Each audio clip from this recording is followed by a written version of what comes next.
જય સ્વામિનારાયણ. સહજાનંદ વિદ્યાલયના video lecture શિક્ષણમાં આપ સર્વ વિદ્યાર્થી મિત્રોનું હાર્દિક સ્વાગત છે.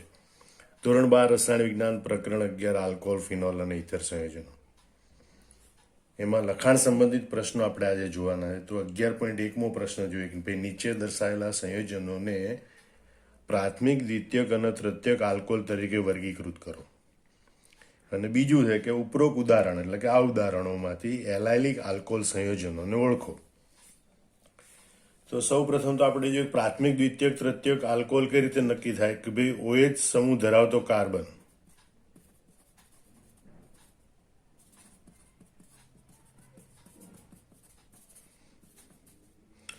અન્ય કેટલા કાર્બન સાથે જોડાયેલો એના આધારે પ્રાથમિક, દ્વિતીયક કે તૃતીયક નક્કી થાય. કે ભાઈ OH સમૂહ ધરાવતો કાર્બન બીજા એક જ કાર્બન સાથે જોડાયેલો તો પ્રાથમિક, 2 કાર્બન સાથે જોડાયેલો તો દ્વિતીયક અને 3 કાર્બન સાથે જોડાયેલો હોય તો તૃતીયક કહેવાય. એ તમે જો OH સમૂહ ધરાવતો કાર્બન એ બીજા એક જ કાર્બન સાથે જોડાયેલો છે માટે આ પ્રાથમિક પ્રકારનો આલ્કોહોલ છે. બીજું અહીંયા OH સમૂહ ધરાવતો કાર્બન એ પણ અહીંયા એક જ કાર્બન સાથે જોડાયેલો છે એટલે એ પણ પ્રાથમિક પ્રકારનો આલ્કોહોલ છે. OH સમૂહ ધરાવતો કાર્બન બીજા એક જ કાર્બન સાથે જોડાયેલો છે, પ્રાથમિક આલ્કોહોલ. OH સમૂહ ધરાવતો કાર્બન 1 અને 2 કાર્બન સાથે જોડાયેલો છે માટે એ દ્વિતીયક પ્રકારનો આલ્કોહોલ છે. OH સમૂહ ધરાવતો કાર્બન બીજા 2 કાર્બન સાથે જોડાયેલો છે માટે એ પણ દ્વિતીયક પ્રકારનો આલ્કોહોલ છે. અહીંયા OH સમૂહ ધરાવતો કાર્બન આ 1, 2 અને 3 OH સમૂહ ધરાવતો કાર્બન 1, 2 અને 3 એમ 3 કાર્બન સાથે જોડાયેલો માટે જે છેલ્લું સંયોજન દર્શાવેલું છે એ તૃતીયક આલ્કોહોલ પ્રકારનું છે. હવે આપણે એમાંથી એલાયલિક આલ્કોહોલ કહેવાનું છે. એલાયલિક આલ્કોહોલ કોને કહેવાય તો કે ભાઈ OH સમૂહ ધરાવતો કાર્બન એ જ્યારે ઇથિલિનિક દ્વિબંધના એટલે કે sp2 સંકરણ ધરાવતા ઇથિલિનિક દ્વિબંધના કાર્બન સાથે જોડાયેલો હોય બરોબર ત્યારે એને એલાયલિક આલ્કોહોલ કહેવાય. જો સાદો sp3 સંકરણ ધરાવતા કાર્બન સાથે જોડાયેલો તો આલ્કેનોલ કહેવાય. અહીં OH સમૂહ ધરાવતો કાર્બન એ સાદા sp3 સંકરણ ધરાવતા કાર્બન સાથે જોડાયેલો બરોબર એટલે પ્રાથમિક આલ્કેનોલ પ્રકારનો આલ્કોહોલ છે. અહીંયા તમે જો OH સમૂહ ધરાવતો કાર્બન એ આ ઇથિલિનિક દ્વિબંધના કાર્બન સાથે જોડાયેલો છે અને માટે પ્રાથમિક એલાયલિક આલ્કોહોલ છે. એલાયલિક આલ્કોહોલ છે ઉપરાંત એ પ્રાથમિક આલ્કોહોલ છે બરોબર. ફરીથી જોઈ લો, OH સમૂહ ધરાવતો કાર્બન દ્વિબંધ ધરાવતા sp2 સંકરણ ધરાવતા ઇથિલિનિક દ્વિબંધના કાર્બન સાથે જોડાયેલો બરોબર તો એને એલાયલિક આલ્કોહોલ કહેવાય. અહીંયા OH સમૂહ ધરાવતો કાર્બન એ sp3 સંકરણ ધરાવતા કાર્બન સાથે જોડાયેલો માટે આલ્કેનોલ છે, પ્રાથમિક પ્રકારનો આલ્કેનોલ. OH સમૂહ ધરાવતો કાર્બન એ બેન્ઝીન વલયના sp2 સંકરણ ધરાવતા કાર્બન સાથે જોડાયેલો છે એટલે એને બેન્ઝાઇલિક આલ્કોહોલ કહેવાય. અને એ 2 કાર્બન સાથે જોડાયેલ માટે દ્વિતીયક બેન્ઝાઇલિક આલ્કોહોલ છે. અહીંયા OH સમૂહ ધરાવતો કાર્બન એ બંને બાજુ sp2 સંકરણ ધરાવતા કાર્બન સાથે જોડાયેલો છે બરોબર એટલે સાદા આલ્કેનોલ પ્રકારનો આલ્કોહોલ કહી શકાય. પણ બેન્ઝીનની વલયની હાજરીને કારણે એ એરાઇલ આલ્કાઇલ આલ્કોહોલ કહેવાય. હવે અહીંયા આપણે જોઈએ કે ભાઈ OH સમૂહ ધરાવતો કાર્બન એ ઇથિલિનિક દ્વિબંધના કાર્બન સાથે જોડાયેલો બરોબર માટે એ એલાયલિક આલ્કોહોલ ગણી શકાય. આમ આપણે જોઈએ કે ભાઈ અહીંયા પ્રશ્ન પૂછ્યો ઉપરોક્ત ઉદાહરણમાંથી એલાયલિક આલ્કોહોલ સંયોજનો કયા બરોબર તો આ 2 નંબરનું અને આ 6 નંબરનું સંયોજન છે એ બંને એલાયલિક આલ્કોહોલના ઉદાહરણ છે. ત્યારે આ 4 નંબરનું છે એને આપણે બેન્ઝાઇલિક આલ્કોહોલ કહીશું. હવે આપણે જોઈએ પ્રશ્ન 11.3. નીચે આપેલા સંયોજનોના IUPAC પદ્ધતિ પ્રમાણે નામ લખો.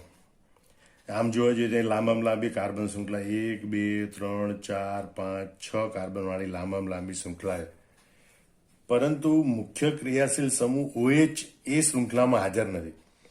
તો મુખ્ય ક્રિયાશીલ સમૂહ OH, જો બીજો ક્રિયાશીલ સમૂહ ક્લોરીન છે, એટલે બેમાંથી એક જગ્યાએથી આપણે શરૂ કરવું પડે. તો મુખ્ય ક્રિયાશીલ સમૂહ OH હોય અને કાર્બન પરમાણુની લાંબામાં લાંબી સળંગ શૃંખલા આપણે શોધવાની હોય. તો આપણે અહીંથી આમ જોઈએ તો ભાઈ 1 2 3 4, આમ જોઈએ તો આપણને 4 કાર્બનની શૃંખલા મળે.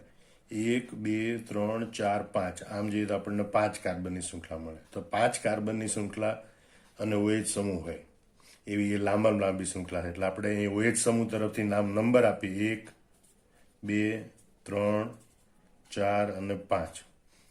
હવે આપણે એમાં જો આ 5 કાર્બનમાં શાખાઓ કઈ કઈ આવેલી છે. એક શાખા આવેલી છે CH2Cl. ખાલી CH3 હોય તો મિથાઇલ કહીએ, પણ CH2Cl સમૂહને કહેવાય ક્લોરોમિથાઇલ. આ જે ક્લોરોમિથાઇલ સમૂહ છે ત્રીજા કાર્બન ઉપર છે. પહેલો એનો અક્ષર C હોય. બીજું અહીંયા બીજા કાર્બન ઉપર જે શાખા છે આ CH અને એની સાથે 2 CH3 આઇસોપ્રોપાઇલ સમૂહ છે.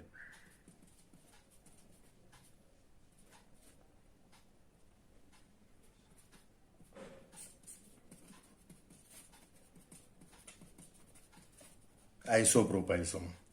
તો આઇસોપ્રોપાઇલનો પહેલો અક્ષર I આવે અને આનો પહેલો અક્ષર C. એટલે C વાળાને પહેલા આપણે નિરૂપિત કરીશું, પછી I વાળાને.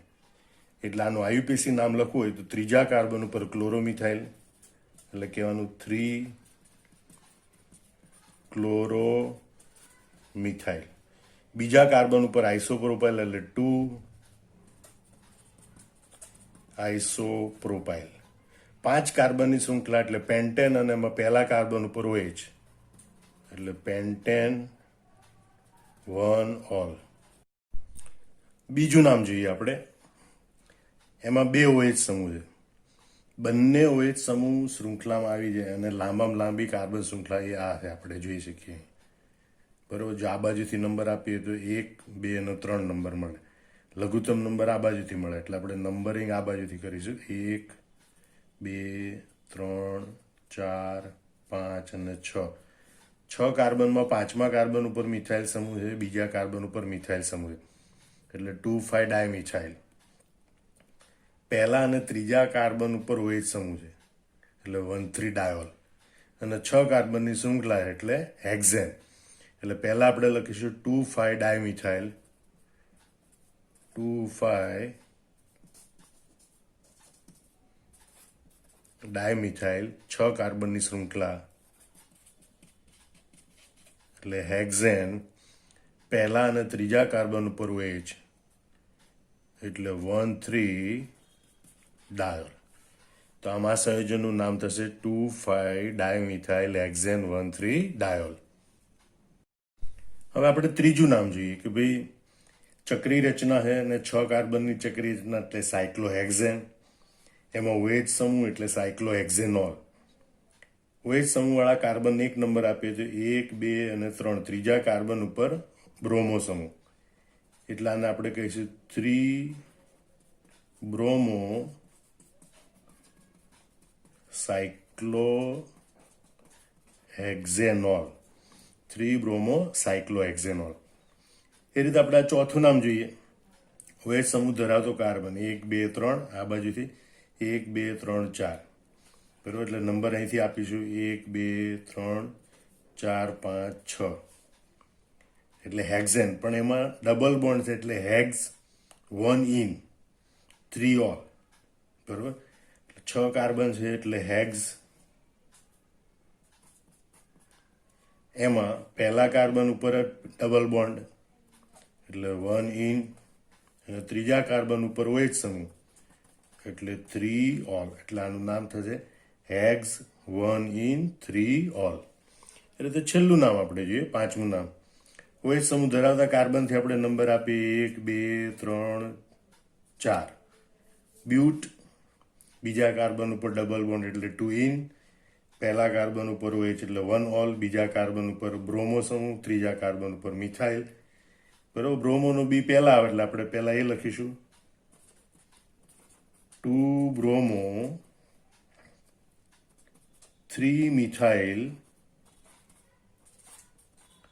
હવે 4 કાર્બનની શૃંખલા એટલે બ્યુટ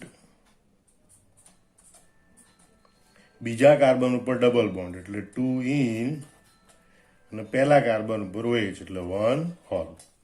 આ રીતે આપણે નામ આપીશું 2 બ્રોમો 3 મિથાઇલ બ્યુટ 2 ઇન 1 ઓલ. આ રીતે આનું નામ આપી શકાય છે. હવે આપણે જોઈએ લખાણ સંબંધિત પ્રશ્ન 11.4. દર્શાવો કે મિથેનોલ સાથે યોગ્ય ગ્રિગ્નાર્ડ પ્રક્રિયકની પ્રક્રિયા દ્વારા નીચે જણાવેલા આલ્કોહોલ સંયોજનો કેવી રીતે બનાવી શકાય છે.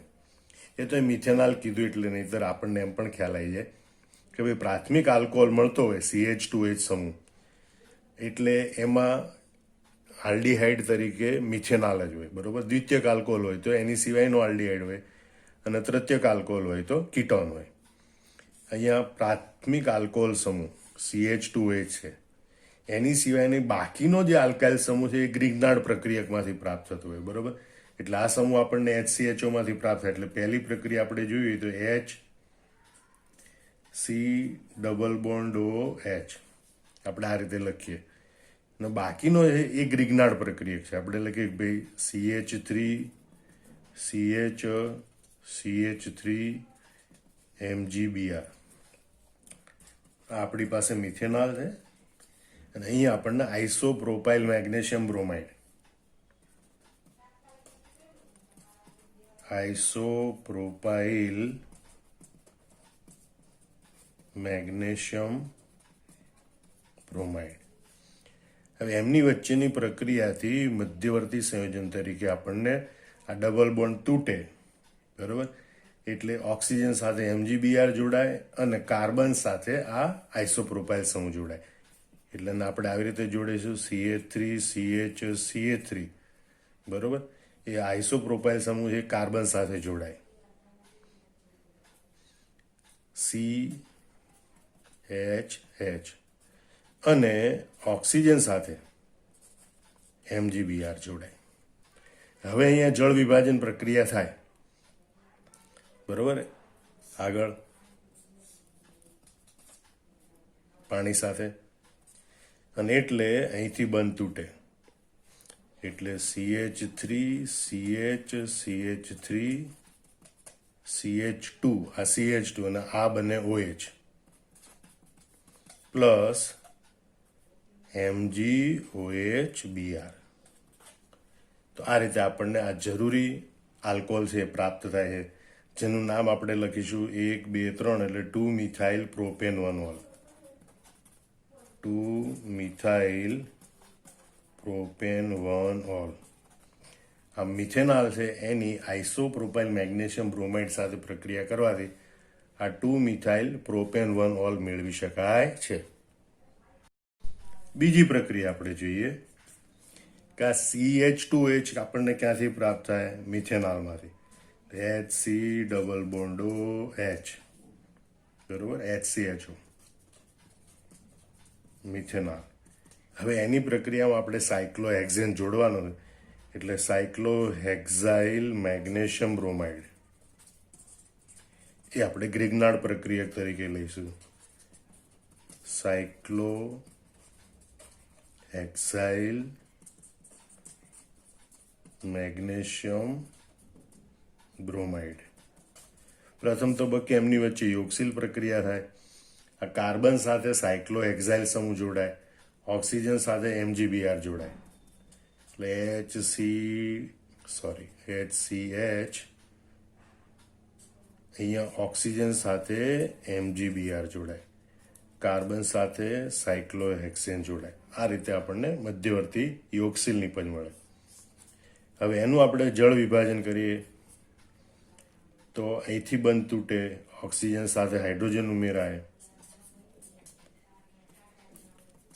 CH2OH બને પ્લસ MgOHBr અને આપણને મળે સાયક્લોહેક્ઝાઇલ methanol.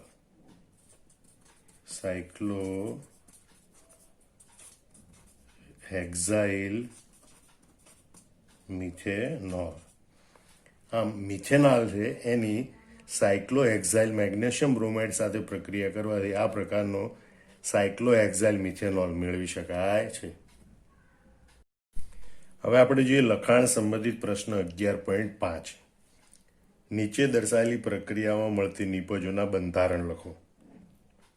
CH3CH double bond CH2 H2O અને H પ્લસ, મતલબ કે એસિડ ઉદ્દીપકી હાઇડ્રેશન, મતલબ આ આલ્કિનની યોગશીલ પ્રક્રિયા છે પાણીના અણુ સાથેની. એટલે ડબલ બોન્ડ તૂટે, એક કાર્બન ઉપર OH ઉમેરાય, બીજા કાર્બન ઉપર H ઉમેરાય. માર્કોનિકોવના નિયમ પ્રમાણે OH સમૂહ છે એ ઓછા હાઇડ્રોજન ધરાવતા આ બીજા કાર્બન સાથે જોડાશે અને H છે એ પહેલા કાર્બન સાથે જોડાશે. એટલે એસિડ ઉદ્દીપકી હાઇડ્રેશન યોગશીલ પ્રક્રિયા થશે. એટલે આપણને નિપજ તરીકે મળશે CH3CHOH CH3. નિપજ તરીકે મળશે આપણને પ્રોપેન 2 ઓલ, એસિડ ઉદ્દીપકી હાઇડ્રેશન. અને સોડિયમ બોરોહાઇડ્રેટ એ રિડક્શન કરતા છે, પ્રમાણમાં ઓછો પ્રબળ રિડક્શન કરતા છે. એટલે આ એસ્ટર કે કાર્બોક્સિલિક એસિડ સમૂહ એનું એ રિડક્શન કરી શકે નહીં, માત્ર આલ્ડીહાઇડ કે કીટોનનું રિડક્શન કરી શકે. કીટોનના રિડક્શનથી દ્વિતીયક આલ્કોહોલ મળે, આલ્ડીહાઇડના રિડક્શનથી પ્રાથમિક આલ્કોહોલ મળે. બરોબર? એટલે કીટોન સમૂહ અહીંયા, એટલે આ ડબલ બોન્ડ O છે ત્યાં OH સમૂહ બનશે, બાકીનું બધું સંયોજન એમને એમ રહેશે. એટલે અહીંયા OH CH2 C double bond O CH3. આ પ્રમાણે આ બંધારણ ધરાવતી નિપજ આપણને પ્રાપ્ત થશે. એ રીતે અહીંયા આપણે જોઈએ CHO છે એનું રિડક્શન થઈ CH2OH પ્રાથમિક આલ્કોહોલ બનશે.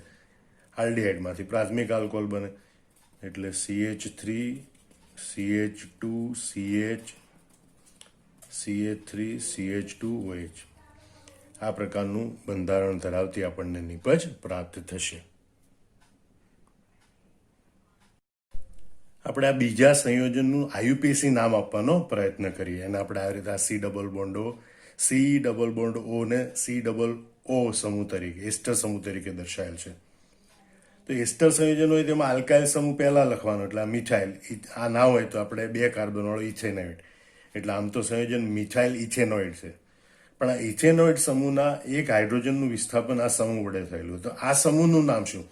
તો આ OH ના ગણીએ તો સાયક્લોહેક્સાઇલ, અને OH ગણીએ તો 2-હાઇડ્રોક્સી સાયક્લોહેક્સાઇલ. 2-હાઇડ્રોક્સી સાયક્લોહેક્સાઇલ સમૂહ. તો સૌથી પહેલા આપણે આલ્કાઇલ સમૂહનું નામ લખવું પડે, જે છે મિથાઇલ. પછી આ શાખિત અને ઉપશાખિત સમૂહ છે, એટલે આપણે કૌંસમાં દર્શાવેલું હતું 2-હાઇડ્રોક્સી સાયક્લોહેક્સાઇલ કૌંસ પૂરો. અને પછી આપણે આ લખીશું ઇથેનોઇડ. એસ્ટર માટે 8 પ્રત્યય લાગે, ઇથેન વત્તા ઓઇડ એટલે ઇથેનોઇડ.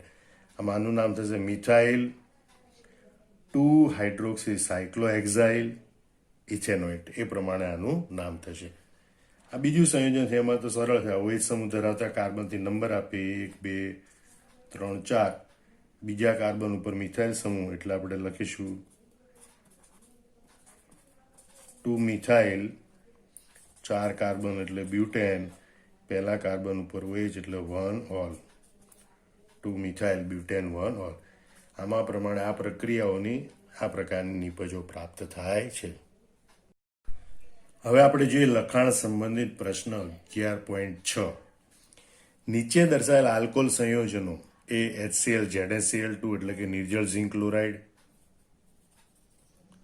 B HBr અને C SOCl2 સાથે પ્રક્રિયા કરે ત્યારે તમારી અપેક્ષિત નિપજોના બંધારણ દોરો. Butane 1 all, 2 methyl butane 2 all. પ્રથમ આપણે બંને પ્રક્રિયકોના બંધારણ દોરીએ. CH3 CH2 CH2 CH2OH butane 1 all. અહીંયા બ્યુટેન 2 ઓલ છે. CH3C CH2CA3. બીજા કાર્બન ઉપર OH સમૂહ, બીજા કાર્બન ઉપર મિથાઇલ સમૂહ. બરોબર? એટલે 2 મિથાઇલ બ્યુટેન 2 ઓલ. હવે એની આ પ્રક્રિયા કરવાની એ બધા ક્લોરિનેશન બ્રોમિનેશન પ્રક્રિયાઓ છે, મતલબ કે આલ્કોહોલમાંથી હેલો આલ્કેન બનાવવાની પ્રક્રિયાઓ છે. તો પ્રથમ પ્રક્રિયા આપણે જોઈએ કે ભાઈ HCl સાથે નિર્જળ ઝિંક ક્લોરાઇડની હાજરીમાં પ્રક્રિયા કરવામાં આવે તો બ્યુટેન 1 પ્રાથમિક આલ્કોહોલ છે. પ્રાથમિક આલ્કોહોલની નિર્જળ ઝિંક ક્લોરાઇડની હાજરીમાં HCl સાથેની પ્રક્રિયા મુશ્કેલ હોય છે. એટલે સામાન્ય તાપમાને આ પ્રક્રિયા થતી નથી. બરોબર, સામાન્ય તાપમાને આ પ્રક્રિયા, પણ આ તૃતીયક આલ્કોહોલ છે એટલે જો આ તૃતીયક આલ્કોહોલ છે એની પ્રક્રિયા HCl સાથે નિર્જળ ZnCl2 ની હાજરીમાં કરવામાં આવે તો OH સમૂહનું ક્લોરીન વડે વિસ્થાપન થાય, ઝડપથી નિપજ મળે છે. બરોબર, એટલે નિપજ તરીકે આપણને મળે CH3CCH3 CH2CH3 આ OH સમૂહનું ક્લોરીન વડે વિસ્થાપન થાય પ્લસ H2O લખાય અને આ રીતે આપણને નિપજ તરીકે મળે 2-chloro